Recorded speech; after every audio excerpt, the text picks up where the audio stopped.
Hello and welcome. My name is Salvatore Ventura and I'm here to create an add-on video for our digital editing class. The reason for this video is that while we were doing a live recording, the recording that we were performing did not cover the class in its entirety. We were also not capturing screens directly. And now I feel that for the final hands-on exercise, the one that was meant to produce this image here, let's go down to the slides, this one here, I feel it actually would have been more useful to have a detailed screen capture of what I was doing, so that you can actually have a closer look at what was happening on screen and on the application. So this is the goal for this video. Now I will use and follow the same steps that we have in the PDF that I distributed after the class, so that you can actually follow along. And although I think you already have the links to the images that were used for creating this composite, I will actually link them into the description of this video as well. Okay, so let's get started, and let's start by opening all three images and stack them into a single document. So here I have my Photoshop. I have already my three images loaded. They are in three different tabs, and if you remember, we just wanted to bring them all together in one single image. So we will start by looking at our castle here. We will use the Move tool, and we're going to go into all the other images and then bring them on top of this one. So in order to do that, so let's select the moon, for example. Move tool is selected. Click on the image, and then drag it onto the tab where the castle is. Bring it down to drag the mouse on top of the image, and then let it go. And then click outside. And then we can go to the moon image. Let's close it down. Now let's go to the stars, or to the star field image here, and let's do the same. So we have the Move tool selected. Click on the image, drag it onto the moon in this case, and then just let go. You can reposition it and let it be. Okay? So we can go ahead and close the constellation moon as well. And now we have a single image with all three objects in three different layers. If you look down here to the right-hand side of the screen of the application, you will see that we have a background layer, layer 1, and a layer 2, which represents all the three objects. So these are all stacked together. Let's go back to our instructions. Instruction number 2 says to hide all the images, all the layers, except the castle. We'll rename the layer, and then we'll use a curves adjustment layer to mask out the sky. Okay, so that's a quick trick. Okay. So each layer has a visibility button, which you can use to turn the layer on and off. So if it's off, it's not going to be visible. Next, we're going to click on the background layer, and we're going to move up, and then up here there is this block here where you have either Libraries tab or Adjustments. So pick the Adjustments, and inside there, select the Curves adjustment layer, which is this one with an S, and it says Curves. So click on that, and we're basically going to bring up a new layer down here, which is called Curves, and we have this diagram here. If this diagram doesn't open for some reason, you can just come here and then double click on this sign here. Now what we want to do is, so the end goal here is to actually select the sky, because we will want to replace the sky. And we'll want to so in order to replace it, we want to basically cut it out. And there are several ways you can cut out something in Photoshop, but today we're going to use a quick trick to actually create separation, an easy separation between the two areas here, the one where the castle is and where the sky is. In order to do that, what we're going to try to make everything here on top very white. So we're going to try to blow the sky and make it extremely white. So that's going to be easy to select based on color. In order to do that, we're going to use the Curves adjustment layer, and we're going to basically pick this curve here, and as you see, everything starts becoming very, very white. Now what we want to do is, depending on where you move, it affects more or less the castle, but that doesn't really matter. What we want is try to increase the white levels while not blowing everything so much that we lose also the castle in the process, like here. So we just want to still keep the lines of the castle as much as we can, so that we will still have a good selection. So let's say we stop around here. Okay, then we close. Now what we're going to do now is keep the curves selected, the curves layer selected, and we're going to go and change the tool, and we're going to use the magic wand. Now, if the magic wand is not what you see, you right-click on the menu item and then select the magic wand. And now with the tolerance, I set it around 10. If it's too high or too low, you can just adjust it. So put it like a 10 and an average 3 by 3, that's fine. Click somewhere in this area and you should have like a good selection. You see the selection is basically these marching ants line that is moving, which should give us like a good outline of the whole thing, of the whole castle. So with that, what we will do now is click on the background layer without letting go of anything else. And we're going to click on this icon here, which will say add layer mask. So this is the third from the left. Actually, it's probably the first one that you can actually click on.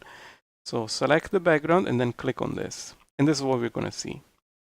So this is what you see here, this one with this black and white areas, is what it's called a layer mask. A layer mask is basically kind of a cut-out piece of paper which hides or shows anything that is on the left side. So it gets applied on top of your left-hand side image or effect, and then the result of this overlapping is what you're going to see here. Just to give you an example, let's take now the curves adjustment layer, just select it, and then click on the delete button here, this garbage bin here. And when it says confirm, let's confirm it. Okay. And once again, okay. As you can see, right now what we have done is we have eliminated the completely cut out the castle and the beach, and we only kept the sky. That's not what we wanted though. So what we want is to do the exact opposite. And so for that we can just invert the mask. To invert the mask, what we're going to do is basically select the mask. So click on the mask itself, not on the image, but on the mask. See it here on the layers panel, and then press Ctrl and I, like invert. When you do that, basically you see the mask change from black and white to white and black, and now what we have here is a very nicely and easily cut out castle. Okay? So now let's move to step number 2. Actually, step number 3. Okay, now let's do a similar thing with the moon. So what we want to do is hide all except the moon, rename the layer, which you forgot to do here. We're going to do that next. So rename the layer, and then we'll use the elliptical marquee tool to select the round moon. Okay, so we forgot. Let's double click on the name here and put castle. And now hide everything again. Display the moon, the layer where the moon is. Rename the layer as moon, and now let's go ahead and perform a selection here. So we'll want to do the same thing, but this time we want to use a different type of tool. So we could probably use the magic wand tool here as well, because it's very likely going to select a round image here. But the only problem is that, for example, here in this area here, which is dark, it's not going to make it very round, and because basically the dark pixels go a little bit inside the moon. So what we're going to do is actually use, and to deselect it, just click somewhere outside the image. We're going to use elliptical marquee tool. So in order to find it, it's here on top of the bar here, the second one. If you don't see it, right click and then pick the elliptical marquee tool. Marquee tool, you can do a selection which can be an ellipse, either a long or a narrow one, like a wide, narrow ellipse. If you want to do a circle, you can keep the shift button on your keyboard down, so the shift button down, and then you drag until you basically make a circle of a certain size. So with the shift key down, this tool becomes like makes a perfect circle selection. Now you don't have to perfectly align it, so just make it as of a size that is reasonably going to work to select just the moon inside. It doesn't have to be perfect. And once you're good with the selection, you can just move the selection around if it, for example, was not centered enough. So let's see, well, I'm going to just adjust it a little bit around here. and we're going to keep it just a little bit inside. And then with this moon selected here on the right on the layer, we're going to click again the layer mask button, and there we go. Now we have a perfectly round moon that we can move around if you think about it with the move tool. Okay, so next step, unhide all, then sort the layers according to the design. Okay, so if we unhide everything, actually there will be one more step that I will want to do. So hide everything and just keep the layer here, which we're going to actually rename and call it sky. And then as you can see, the sky here is too narrow, so it doesn't cover the whole image. So what we will do, we will actually resize it. And in order to do that, you still using the move tool, you can move this image around, and we can also scale it up like that. And you can also move and adjust if you want, for example, a different area of this image visible in the final image. So let's do that. And this will actually complete the preparation steps for all 3 layers. So we have them renamed and everything. Now let's do what the step says here, to unhide all and sort the layers according to the design. If you can see now, they're all visible, but we don't see everything. We only see the sky. Why is that? So the layers work like a stack of cards. And so it's a stack of cards where the topmost is the one that you see from top, and everything is underneath. And of course, now this image here now is covering everything that's underneath, so we won't be able to see that. But as a stack of cards, we can also change the order of them. So if I bring the moon on top of the stack, then we're going to see the moon, then the sky, and the castle is under the sky. And we can do that once again, and then we have this kind of ordering. So now we have the castle, the sky is in the very background, and the moon right now is in the very front. If we want to actually adjust and put the moon behind the castle and in front of the sky, it's just a matter of ordering our layers as you see here on the right. So the castle on top, the moon in the middle, and the sky at the very bottom. So with that said, now you can move the object however you like. If you want to make it bigger, you can do that. Just remember to also apply the change here. You'll see that up whenever you resize something or rotate something, there is a button here on top that is basically a check mark that says commit to transform. And so that will basically apply the transformation. Moving is fine, but if you resize, then you need to apply before it gets saved. Okay, so let's say that we like the things that we see here. What comes next in our step? Step number 5, create a group for each layer and rename accordingly. We will create a group, and a group is basically a way to organize layers so that it's easier to work keeping things organized. So let's select sky, and we'll press Control and G like group. Control G, and we'll create a group with the sky inside, and we can rename this layer with that. So then we can close the group, move and select the moon, press Control G, like control and group, rename this as moon. You can close this, and then let's go for the castle. Control G once again, rename this castle, and then we can close this as well. So you should be able to see the 3 groups, and each of them, when you expand, it has, at this moment, only one element, one layer. Okay, next. In order to make the image that we want, we're going to basically want to colorize some of the stuff. So we want to change the properties of these objects, because right now they don't really blend together in something that looks not even remotely realistic. So what we're going to do, and also remember that we wanted to color the moon a reddish color because we wanted to simulate like the lunar eclipse that happened a few weekends ago. So we will have to apply some additional effects. So how do we do that? First of all, let's see. In step number 6, we will do we will add the hue saturation layer to the sky group, and we will adjust to our taste. Okay, how do we do that? So let's keep everything closed so it's easier to focus. We'll open the sky group, and we'll click on the sky layer. Now go up into the adjustments layer panel here, and we will pick hue saturation, which is this one here. So if you just scroll, you see the names. It's the first one to the left in the middle row. Click on that, and it's basically adding the layer here. If this panel doesn't open, no problem, just double click here and we'll see this panel coming up. First things I want you to do is click on this button here, down here, which is basically applying a clipping mask. It's not strictly necessary for this particular layer because it's the bottommost, but it's going to be critical for the other ones.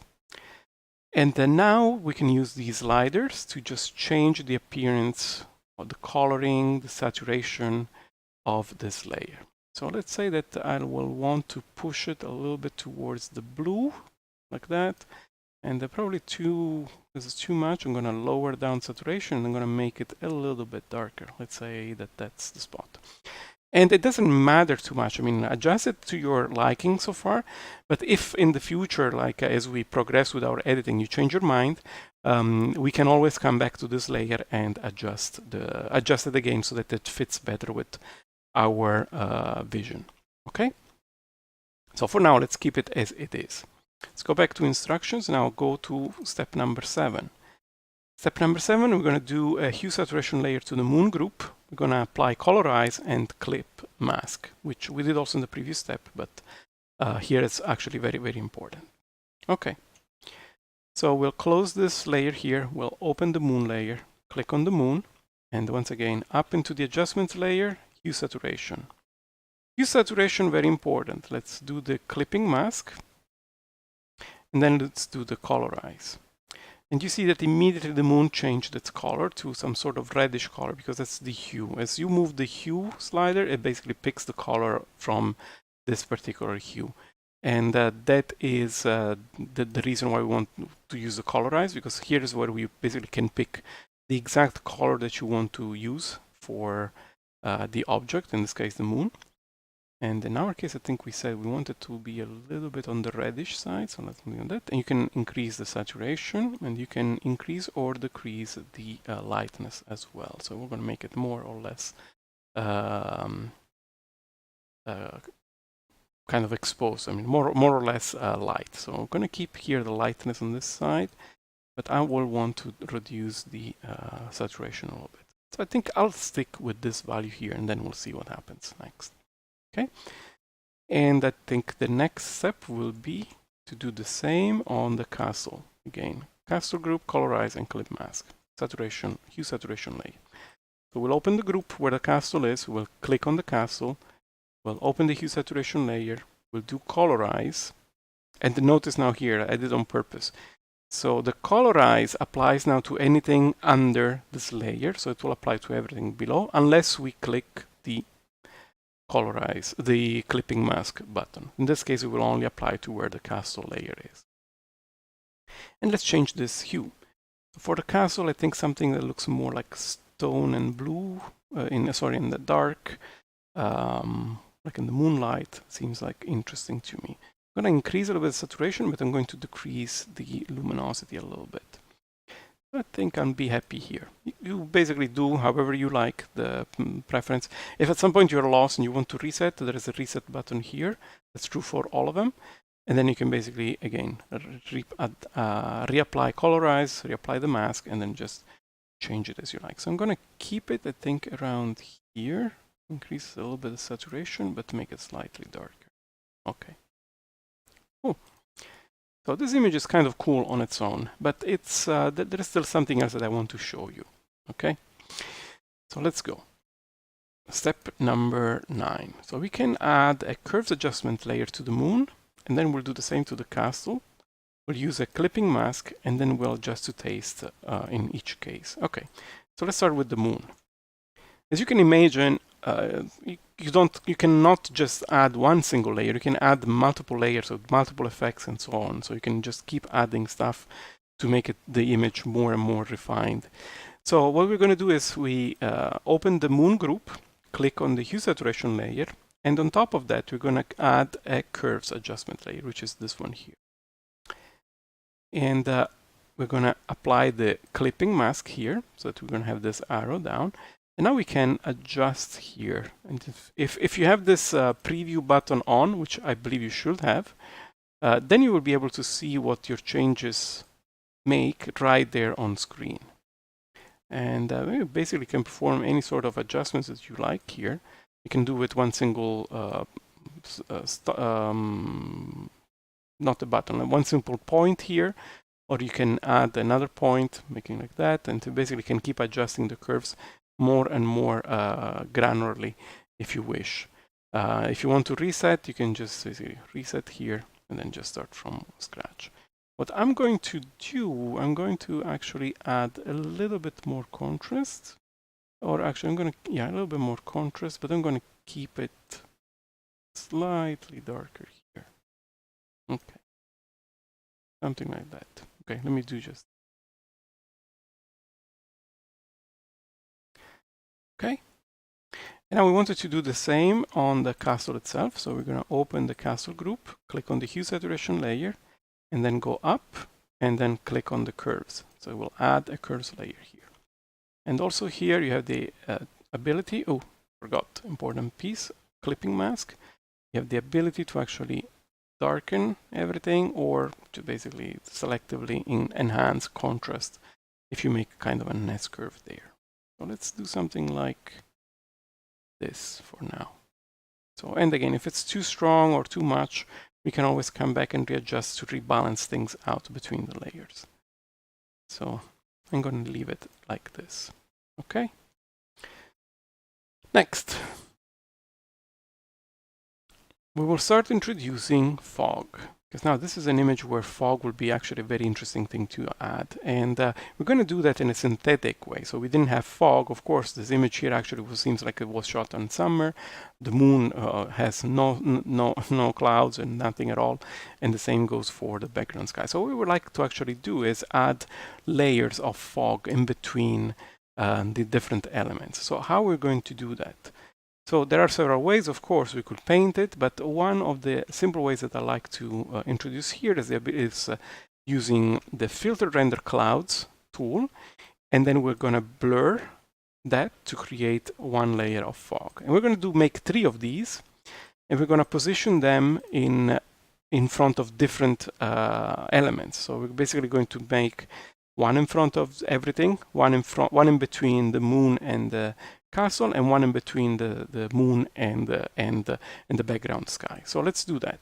How do we start? So click actually outside, so no layer is selected, and then go down here to the bottom, and at the right hand side you'll find this kind of new paper sheet icon, which actually says create a new layer. So click on that. We're basically creating a new layer. With that layer selected, if it's not, just click on it. We're going to go to the menu Filter, and then we're going to go to Render. We're going to go down to Clouds. Okay, so once again, it's here. It's Filter, and then it's going to be a Render, and then down to Clouds. And it basically creates this image here, which is extremely random. But this is not what we need for now, so we're going to keep modifying this a little bit more. So click again on the layer where these clouds are. We're going to go again to Filter, and this time we're going to go to Blur, and we're going to go to Motion Blur. In here, make sure that your angle is selected and set to 0, otherwise just type it in so that you have 0. And then pick a distance.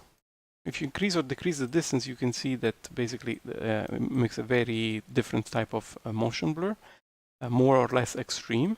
And pick like a large number, because if it's too small, then you have these patches, and we really want something that looks like more clouds, sorry, fog. So pick a number, probably for this very image, probably 1600 is the limit where things start looking okay. And going back to our instructions, it said to use a blending mode and change it to hard light. What does that mean? That means that this layer here now has a blending mode here, this selector here, that is set to normal. What we will want to do is actually scroll down until we find hard light, which is here. When you do that, Photoshop changes the way it blends the data from the different layers. And now when it's normal, it's basically just you will only be able to see what the image on top is. But when you start using other blending modes, and there are several, you can see that the value, I mean, the image on top is basically getting mixed with the image underneath. in a certain way, according to the rules of the that you select. So we're going to use hard light for this. And if you notice, you can see that there is effectively a difference between no fog and fog. Let's call this, let's rename this layer fog. And we want to make 3 of these, because we want total at least, because we want to make 1 for each element in the in this composite. So to duplicate this, we're going to basically just do Control J, or you can right-click on the layer and then click on the duplicate layer.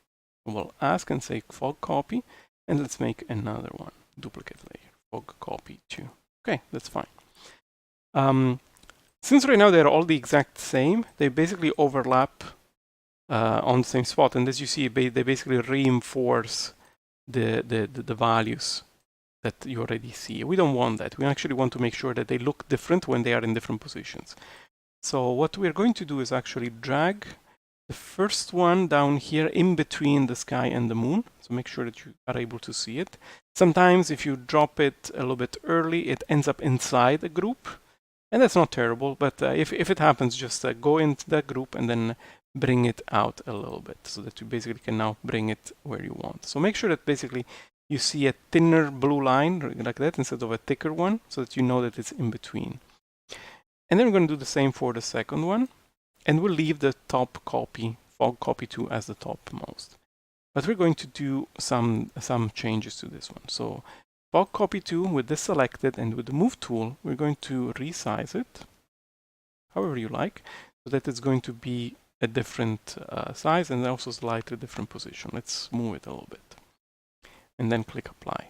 I'm going to do the same with the fog copy 2, or sorry, fog copy. And we'll make it maybe not as big, just a little bit bigger. And we're going to move it a little bit down here, maybe like that. Apply. And then we can decide to actually leave the last one as it is.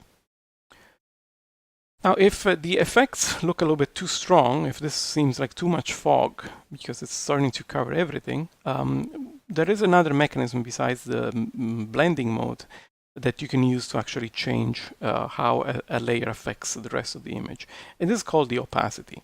Opacity is basically an intermediate step from zero visibility to full visibility. So, and that basically changes the strength of how much of that layer we're going to see. I'm going to bring down all the fog layers to around 30–40%, depending. You can adjust however you like. Once again, it's very personal selection.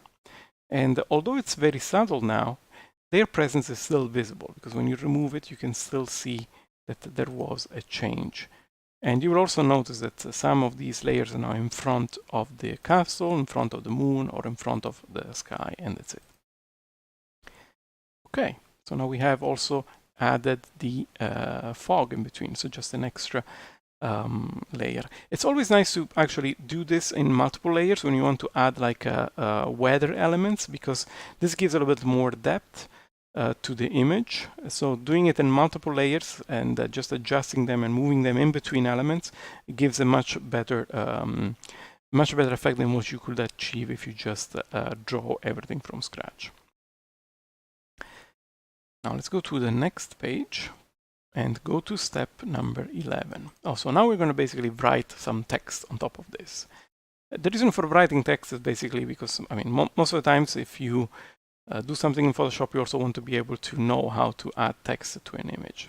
So what we are going to do, and let's go back, I'm going to insert a text. It could be like this string here or something else, and then we're going to change how this text will look. So some very interesting advanced things. Okay, so text in Photoshop is another tool here on the toolbar. So if you scroll to the left, you will see that there is a T for text. If you right click, you will find that there is a vertical or a horizontal type tool. So let's go with the horizontal, and then you can basically go in and type. Now, depending on the version you have, you might want to immediately start typing. You will not have a placeholder automatically put in there. So if you don't see a placeholder, after you click on the screen on the image, type anything so that you at least have a placeholder where you can be able to find. Because sometimes I find that it's hard to then go ahead and then find that piece of text so that you can move it again. Now, of course, we also need to change a lot of stuff here, because now this is the wrong color, this is the wrong font, very likely. So how do we do that? You're seeing me moving it using the Move tool, and using the Move tool, we can also resize the text. Remember to just click then on the Accept here. But you'll not be able to edit the text that way. So in order to edit, you need to go back to your text tool and then just click on it. So if you click on it, then you can basically write what we wanted to put. So let's call it Moon Eclipse. Now this is not the character I want, so let's accept. This is not the character, this is not the color I want. So the color, you should have a toolbar up here for the text, or in some cases it opens up on this side here. And so either paragraph and then there's the character. So this is the equivalent of the one on top. So let's pick white, and let's also pick another font. So what I would actually like to use is Oswald semi-bold. So this is what I would like to use in here. So there we go. Now we have the text overlapped, and it's you can use it. It's basically another layer, so you can move it back and forth in between layers. So you can move it behind. You see right now it's behind the. Oops. Right now it's behind the castle itself, or you can bring it even behind the moon if you want to. There's all these options, but we will want it actually on top of everything. So let's put it in front of everything, and I will want it actually to be a little bit bigger. So when we do that, we will basically stretch it. Let's say we like it like that. So let's center it a little bit. And you see all these guides that are showing up, these purple lines. These are actually, there's nothing special that I did to have those. They are either they are enabled by default, or I don't know if they're actually part of this particular release. If you don't see them, there might be a global setting, but otherwise just adjust by using your eyes. So wherever you feel it's most appropriate. So I feel like I would like this to be slightly smaller because it's covering my the tower a little bit. Let's make it a little bit smaller. You can actually move it. And don't forget to always accept the resizing if you do any. Okay, let's put it right there for now. Now the one thing we're going to look at besides that, going back to our instructions, is adding a bevel and emboss effect and a drop shadow. So let's start with the bevel and emboss. So right now this is a very flat text. It's like painted. So there are ways to actually give it a three-dimensional feel to it. And that is by adding bevel and emboss. So to do that, just double click not on the label, not on the text here, but here on the gray part. So when you will think that there's nothing there, if you double click, it actually brings up the layer style dialog. And this is a very powerful tool and has lots of options in here. So we can't go through all of them, but you can experiment them. So the way this works is basically you can enable a feature or an effect here. And once it's enabled, in order to change the values, the settings, you can just basically click on that, and then this panel to the right opens up with additional with the parameters, with the parameters for that particular feature or effect. So what you will want to do is, as you can see right now, so we have let's put it an outer bevel or an inner bevel. I will want to have it as an inner bevel, which keeps it smooth. You can change the depth, and you can see the effect on screen. And you can change the directions up or down. So just pick something that looks good to you. And then you can soften it up. And here, this is an interesting thing. So this is the shadowing. So basically, it determines where the light is coming from, and hence where the shadow on that now three-dimensional object looks like. You can also change the contour, which basically will simulate a different type of property. You can even just edit that. We'll keep it as this straight line for now. And then probably you can leave everything as it is. If not, you can just basically look at what I have here on screen. And then I was going to OK, but the other thing I want to add, which is also on this same layer style mask, is the drop shadow. So let's enable drop shadow, click on the drop shadow text, and this is going to open here the other options. So here you can change a lot of things. Once again, also here you can change the angle, where that drop shadow is being generated from, the color, if you want a black shadow, or in my case I want a white shadow. The contour type, you can have it like straight or with this particular effect. If you make this, you have like a double line. Really, lots and lots of options. Just to give you an example, also depending on the size, it will look very, very different. You make like a very thin size, you have basically like a contour, and yeah, you can basically adjust to your heart's content. You can change the blend mode. So if you make it normal, it's basically just full speed or full strength. You can change this. And if you change the blending mode, obviously it can become a different value. So what I did, I think I did as an overlay soft light. It's something that I will want to apply in here. And I like a little bit more spread and bigger in size. Okay, something like that. What else did we want? And okay, we want to change the blending mode to soft light.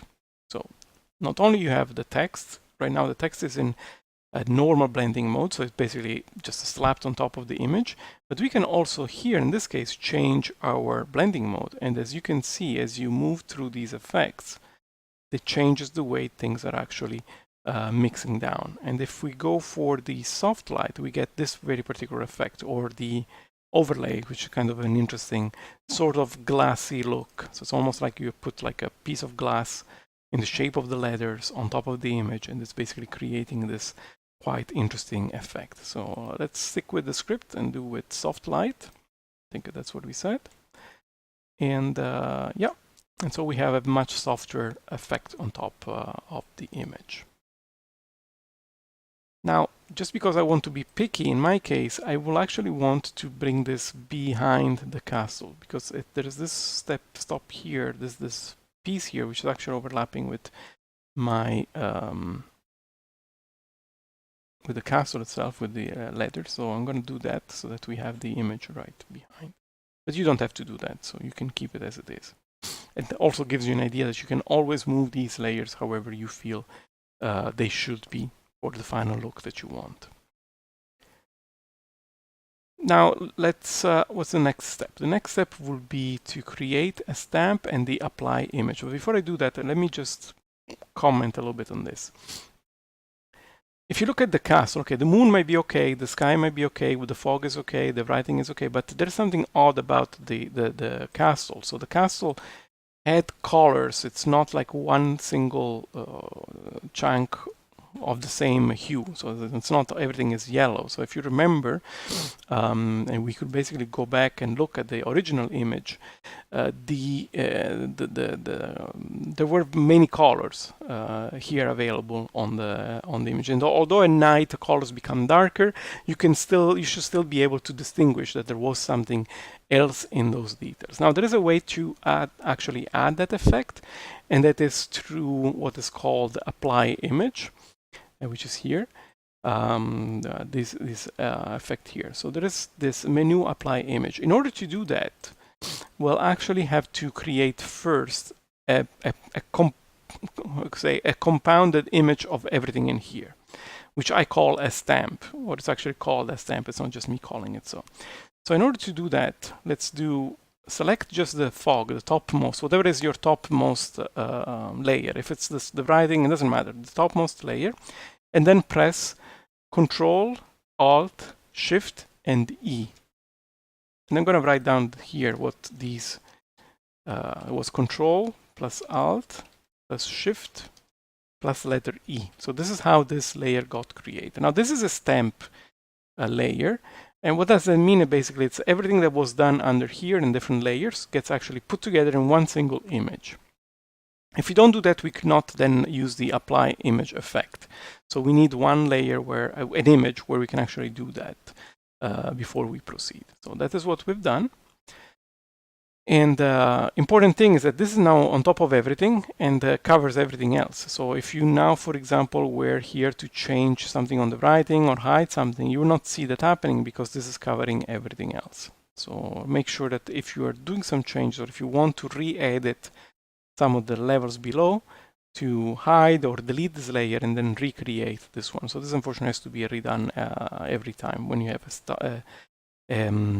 a stamp layer. So let me say what I mean by stamp layer. It's called like a stamp layer. Okay, so what are we going to do now? So we select this layer, we go here to image. There is a menu here which says apply image here. So menu image, apply image, click.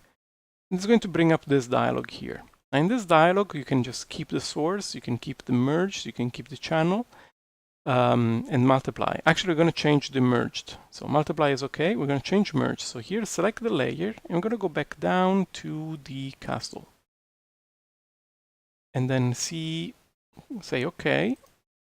And notice, now it's darker. Now the whole image is darker, but if you hide and show the image, besides the fact that it's darker, you see that we are recovering many of the original colors of the castle image, so which makes it for a much more realistic look at how this castle may look at night. So that is one of the things. And now to recover now some of the light, what we're going to do next is actually add a curves adjustment layer, and then we'll adjust to taste on top of this. So we're going to go click here, add the curves adjustment layer, and now we can basically, if we want, just bring up another little bit of light, or if you want to, yeah, let's just bring up some light so that it comes back as more luminous in general. So we just basically bring back some of those details. And if it's too much, we can always mask it or do other tricks. So for now, I'm probably going to basically keep it a little bit, just barely more, because it's still a night scene, but it's still more vibrant than it was before. Okay. Now, one of the beauties of a digital workflow, as I said before, is the fact that now we have all these layers, and now anything we want to go and change if something happens tomorrow, bearing in mind the fact that this is a stamp layer, we can always go back and change it. So we did the stamp layer because we did an apply image. So just remember that.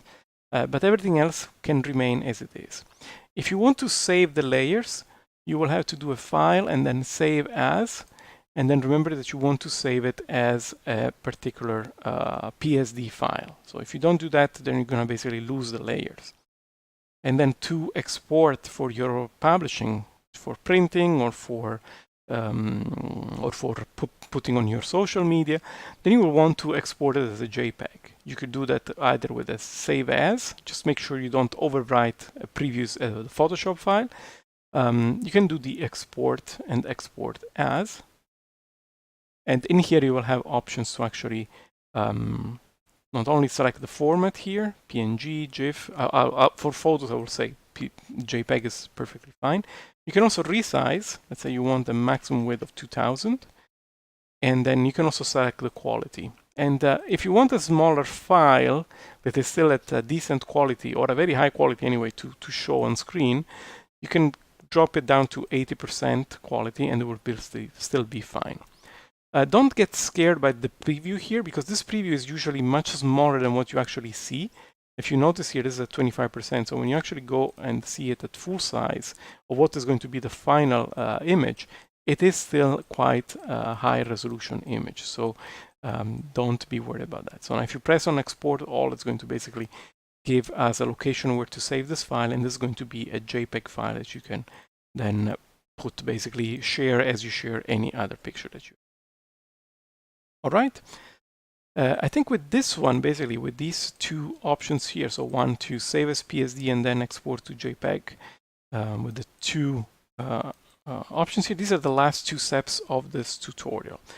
Now, yeah, at this point, if you have any questions, I mean, feel free to reach out to me, and let me just see where, oh, here. Okay, here you have my contacts and the email address where you can reach me.